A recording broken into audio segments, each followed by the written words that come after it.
সুপ্রিয় পঞ্চম শ্রেণীর শিক্ষার্থী বন্ধুরা, আশা করি তোমরা সকলে ভালো আছো। আজকের ভিডিওতে তোমাদের গণিত বইয়ের ১৬ পৃষ্ঠার ৬ নম্বরের সহজ পদ্ধতিতে ভাগের অঙ্কগুলো তোমাদেরকে সমাধান করে দেখাবো। তো সহজ পদ্ধতিতে ভাগের অঙ্কগুলো সমাধান করার জন্য তোমাদেরকে অবশ্যই মনে রাখতে হবে ভাজকে ১ এবং ০ রিলেটেড সংখ্যাগুলো থাকতে হবে।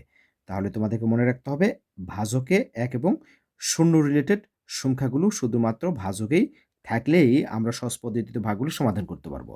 তো এখানে ভাজকে ১ এবং ০ রিলেটেড সংখ্যা হিসেবে ১০০ দেওয়া আছে। তো ১০০ এখানে ০ আছে ২ টা। এখানে ০ আছে কয়টা? ২ টা। তাহলে আমরা ভাজ্যের ডান দিক থেকে আমরা ২ টা অঙ্ক নিচে আমরা টান দেব। এই ২ টা অঙ্ক মিলে যে সংখ্যাটা হবে সেটি হবে ভাগশেষ। অর্থাৎ এই ৫৮ হবে ভাগশেষ আর ৬৭৪ হবে ভাগফল। তাহলে ভাগ না করেও আমরা বলে দিতে পারলাম যে ৫৮ ভাগশেষ থাকবে আর ভাগফল আমরা পাবো ৬৭৪। একইভাবে ২ নম্বর অঙ্কটা যদি আমরা সমাধান করি তাহলে এখানে ভাজকের এখানে ০ আছে ১ টা। তার মানে এই ভাজ্যের ডান দিক থেকে একটা ০ কে আমরা ০ র নিচে আমরা টান দেব। তাহলে এই ০ হবে ভাগশেষ।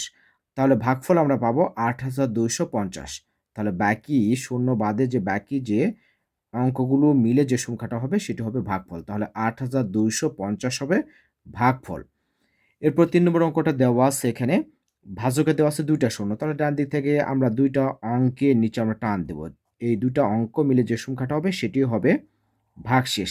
আর বাকি অঙ্কগুলো মিলে যে সংখ্যাটা হবে সেটি হবে ভাগফল। তার মানে ৯০৮ হবে ভাগফল আর ৬৫ হবে ভাগশেষ।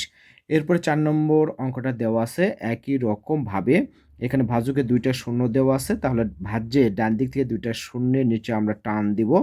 তাহলে আমরা ভাগফল পাবো। বাকি যে অঙ্কগুলো মিলে সংখ্যাটা হবে সেই সংখ্যাটাই হবে ভাগফল। তার মানে ৮৫২ হবে ভাগফল আর ভাগশেষ থাকবে এখানে ০।